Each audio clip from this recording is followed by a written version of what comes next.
copper is not attached to peptides and proteins, and Yes. how X39 could be an effective solution. Okay. So it's very important to understand that one of the reasons why people get really mediocre results when they take mineral supplements is that the minerals themselves, like I said with the analogy of the bricks and the mortar, it's not enough to just deliver the raw materials to the body.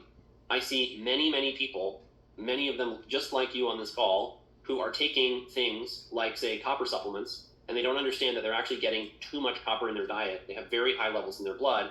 And while that isn't recognized by most doctors as a medical problem, when we balance that copper with other minerals like zinc and manganese and molybdenum, and we maybe help the body flush some of it out with things like vitamin C, they actually get better. What explains this effect? The fact that when minerals are not bound to enzymes and proteins, i.e. peptides like GHKCU, they are like loose cannons. So sometimes I'll draw the analogy of a fire, right?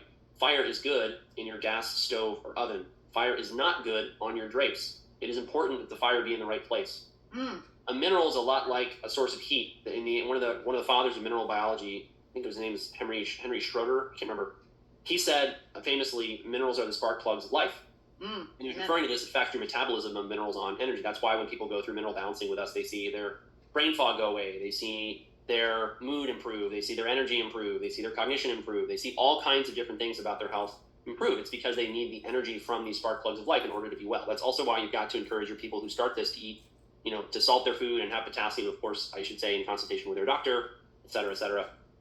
Because some people can get too much of those things, particularly people who've got kidney issues, so you need to be careful about that and sensitive to that. But most people, no kidney issues, and no high blood pressure, salt, potassium, they add a little bit more of that in their diet, it will really help them respond.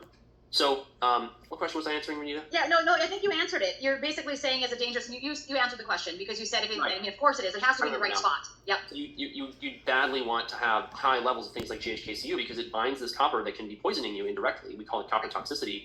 And that's part of why all the problems that people have with copper toxicity are problems I expect to see get better in people who start the patches. It's not a coincidence. Yeah. And let me just say this, copper toxicity, I've gone down that rabbit hole many times because that's actually linked to Alzheimer's disease and dementia and things like that.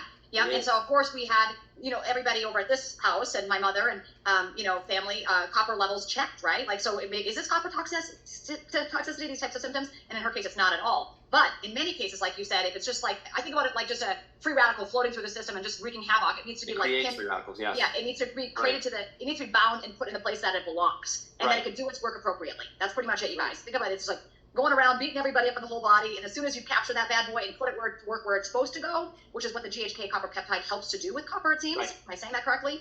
Yes. Okay, and that's what's going on. So